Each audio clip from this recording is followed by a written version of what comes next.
नमस्कार, मैं हूं योगेश राणा और आइए बात करते हैं उत्तराखंड कांग्रेस के मौजूदा हालात पर और चंपावत उपचुनाव के लिए कर्ण मेहरा सहित अन्य कांग्रेस के नेताओं की गतिविधियों पर।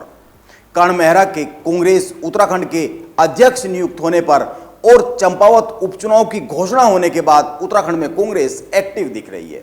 कर्ण मेहरा, यशपाल आर्य, भुवन कापड़ी, प्रीतम सिंह और हरीश रावत एक साथ पांचों लोग एक्टिव मोड में दिख रहे हैं। लेकिन इस एक्टिव होने का मतलब समझना चाहिए और एक्टिव किस तरीके से है इसको समझना चाहिए। क्या गतिविधियां चल रही है। पहली, कर्ण मेहरा ने चंपावत उपचुनाव को लेकर एक बैठक ली है। 3 लोगों की नियुक्ति चंपावत सीट के लिए पर्यवेक्षक के तौर पर की गई है। जो 3 लोग नियुक्त किए गए हैं उनमें अल्मोड़ा के विधायक मनोज तिवारी, लोहाघाट के विधायक खुशाल सिंह अधिकारी और खटीमा के विधायक भुवन कापड़ी शामिल है। इससे एक बात साफ हो जाती है, कांग्रेस इस उपचुनाव को हल्के में नहीं ले रही है। वो इस चुनाव को पूरी ताकत के साथ लड़ना चाह रही है, क्योंकि चंपावत में पुष्कर सिंह धामी को विधानसभा चुनाव में हराने का काम करने वाले भुवन कापड़ी को महत्वपूर्ण काम सौंपा गया है। इन तीनों पर्यवेक्षकों को चंपावत सीट को लेकर एक रिपोर्ट तैयार करनी है। इसी रिपोर्ट के आधार पर यह तय किया जाएगा कि चंपावत में पुष्कर सिंह धामी के खिलाफ कांग्रेस किसको उम्मीदवार के तौर पर मैदान में उतारेगी। पर्यवेक्षकों की नियुक्ति के संदर्भ में 2 बातों को बहुत गौर से देखने की जरूरत है। पहली बात, चंपावत विधानसभा सीट पर भाजपा और कांग्रेस दोनों ही पार्टियों के भीतर टकराव की नौबत रही है। यहां पर भाजपा के विधायक रहे कैलाश गहतोड़ी ने तो भीतरघात की बात वोटिंग के तुरंत बाद विधानसभा चुनाव में मतदान के तुरंत बाद सार्वजनिक तौर पर कही थी। आपको याद ही होगा, इसी तरह से कांग्रेस में भी हेमेश खरकवाल के साथ साथ और भी कई लोग चंपावत सीट पर टिकट के दावेदार रहे हैं। इसीलिए कांग्रेस टिकट के झगड़े को पहले ही निपटा लेना चाह रही है इस बार। यही कारण है कि 3-3 पर्यवेक्षकों की तैनाती की गई है। जिस नाम को पर्यवेक्षकों की रिपोर्ट ओके करेगी उसी को टिकट दिया जाएगा। आप इसको इस तरीके से समझ सकते हैं कि टिकट बंटवारे के बाद कोई झगड़ा ना हो, इसीलिए यह कवायद पहले ही शुरू की गई है। पहले ही आपसी सहमति बना ली जाएगी किसको सामने पुष्कर सिंह धामी के उतारना है, ऐसा माना जा रहा है।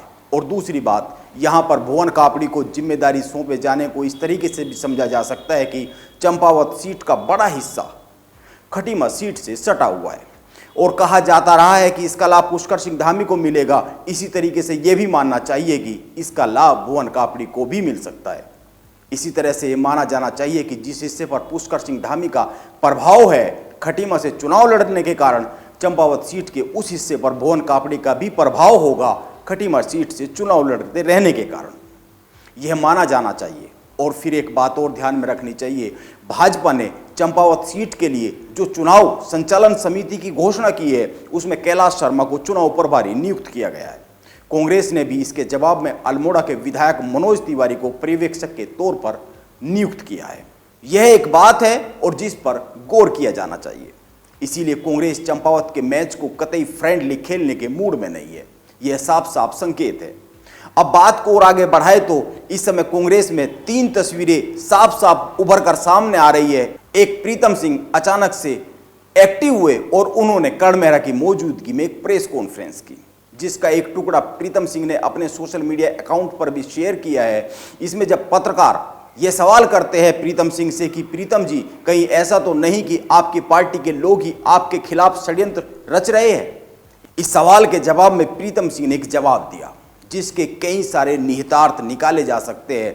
उन्होंने कहा कि शिखंडी को आगे करके प्रीतम सिंह की हत्या नहीं की जा सकती है। राजनीति संकेतों का माया जाल भी होती है जिसको रचने के माहिर कांग्रेस में कई दिग्गज है। हालांकि उन्होंने यह साफ नहीं किया कि वो कौन है जो शिखंडी की आड़ लेकर उन पर वार करना चाह रहा है। हो सकता है प्रीतम सिंह किसी दिन उस नाम का भी खुलासा कर दे किसी प्रेस कॉन्फ्रेंस में। लेकिन बात ध्यान में रखनी चाहिए कि प्रीतम सिंह ने बहुत ही साफ साफ कहा है कि वो कांग्रेस के सिपाही है और कांग्रेस के प्रति समर्पित रहेंगे। आइए अब बात को आगे बढ़ाते हैं और बात करते हैं हरीश रावत की।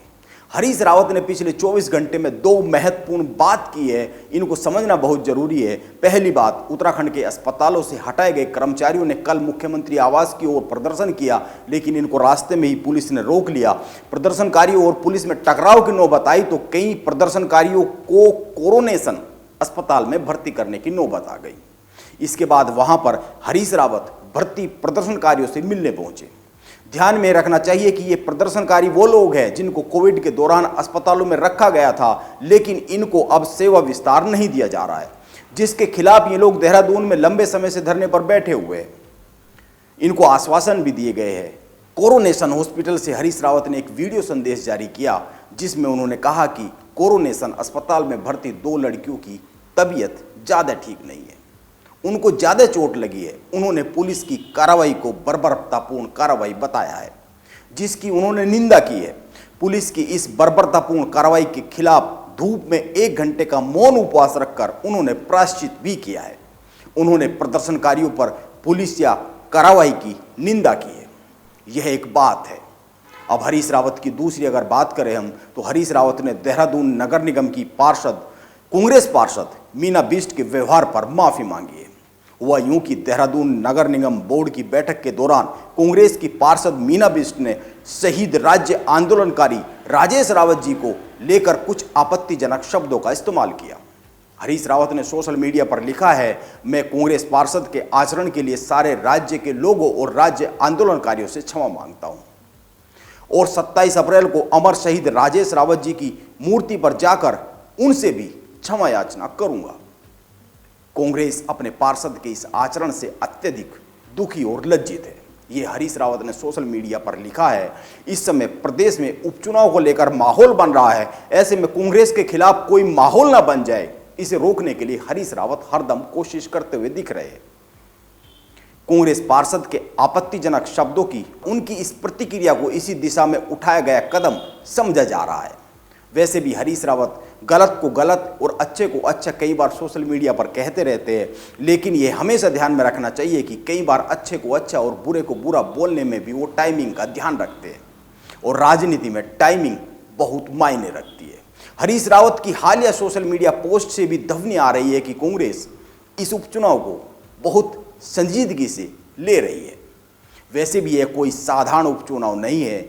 इससे कांग्रेस और भाजपा दोनों की प्रतिष्ठा दांव पर लगने जा रही है।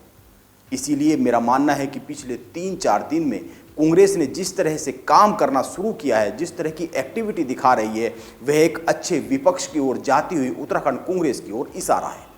वैसे भी राजनीति में लगातार एक्टिव दिखना बहुत जरूरी है, जिसको लेकर राहुल गांधी और प्रियंका गांधी पर आरोप लगते रहे हैं कि वो 24 घंटे और 7 दिनों की राजनीति नहीं करते हैं।